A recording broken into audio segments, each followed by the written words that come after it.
Ya hemos visto entonces que las células eucariotas son mucho más complejas que las procariotas. Sin embargo, ambas contienen ADN, ambas tienen genes. ¿Cuál es la importancia entonces de este material genético? Seguimos escuchando al doctor Omar Cosso. Las relaciones de una célula con su entorno y el modo de reaccionar frente a las señales externas están condicionadas por la información presente en el ADN nuclear. Es precisamente en el núcleo en donde se centraliza la información que determina si una célula en determinadas condiciones va a embarcarse en un proceso de división, va a diferenciar o va a sufrir un proceso de muerte celular programada.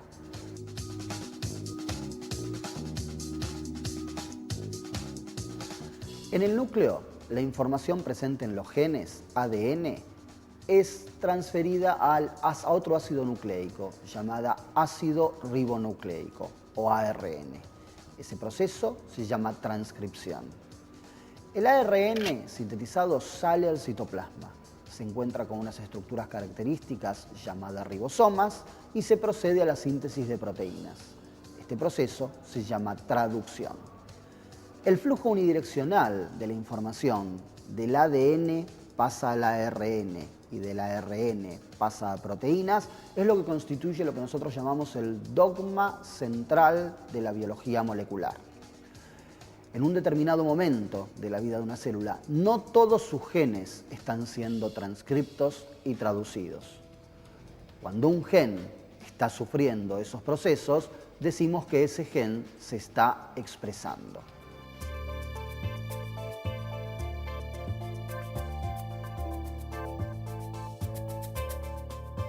Si pensamos que cada proteína corresponde a la expresión de un gen y que son las proteínas quienes ejecutan las funciones en una célula viva, podemos entender cómo es que el conjunto de genes expresados en un determinado momento son quienes determinan las funciones y la forma de una determinada célula viva.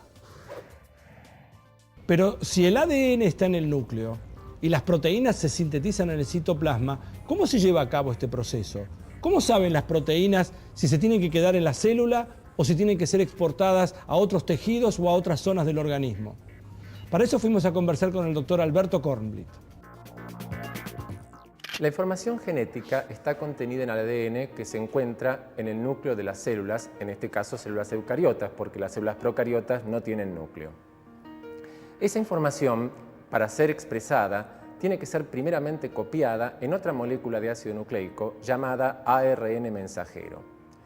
La fabricación de ARN mensajero se llama transcripción y es llevada a cabo por una serie de enzimas y proteínas muy complejas.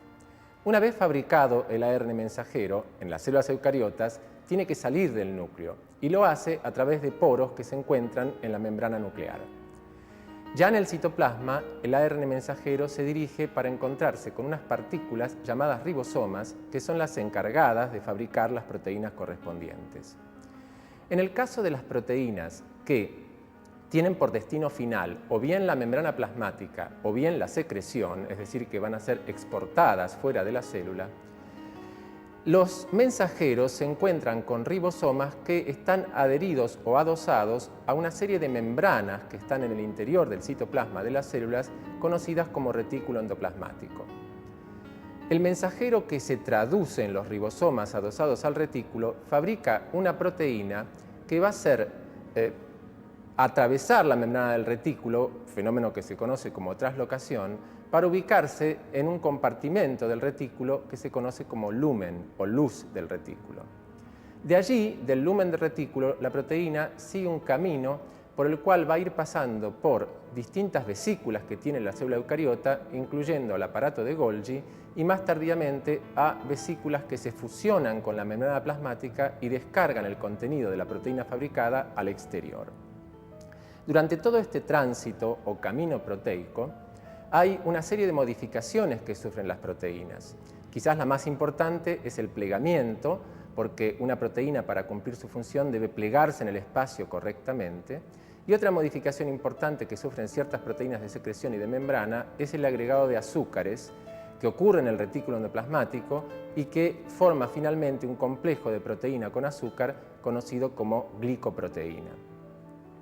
Este proceso de secreción, desde el ribosoma adosado al retículo endoplasmático hasta la vesícula que se fusiona con la membrana plasmática y descarga su contenido afuera, no solamente está regulado, sino que es muy importante para el funcionamiento de todo el organismo pluricelular. En particular, por ejemplo, es lo que permite que nuestras células del páncreas fabriquen la proteína insulina, que es una hormona que para cumplir su función regulatoria debe ser secretada fuera de las células del páncreas y viajar por la sangre a los distintos tejidos del organismo.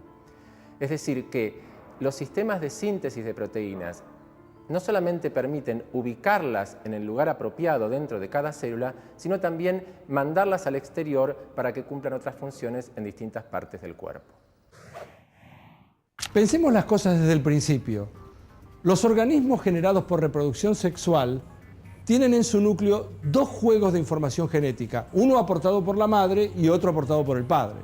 El óvulo fecundado es la primera célula en la cual queda reunida toda la información. De hecho, es propia, es característica y es exclusiva de este individuo, que queda constituido desde ese momento, desde la fecundación.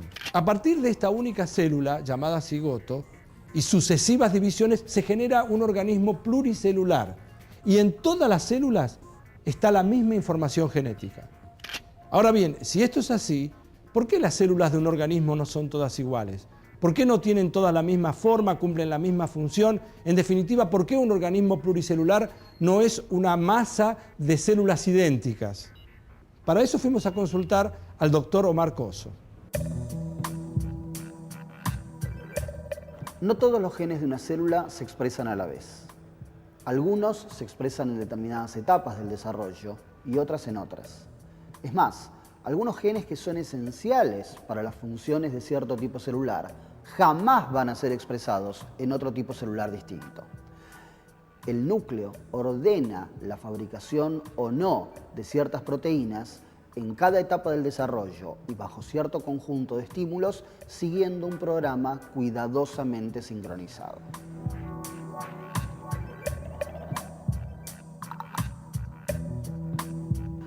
Los mecanismos moleculares que guían ese desarrollo surgieron del proceso de selección operado durante millones de años de evolución.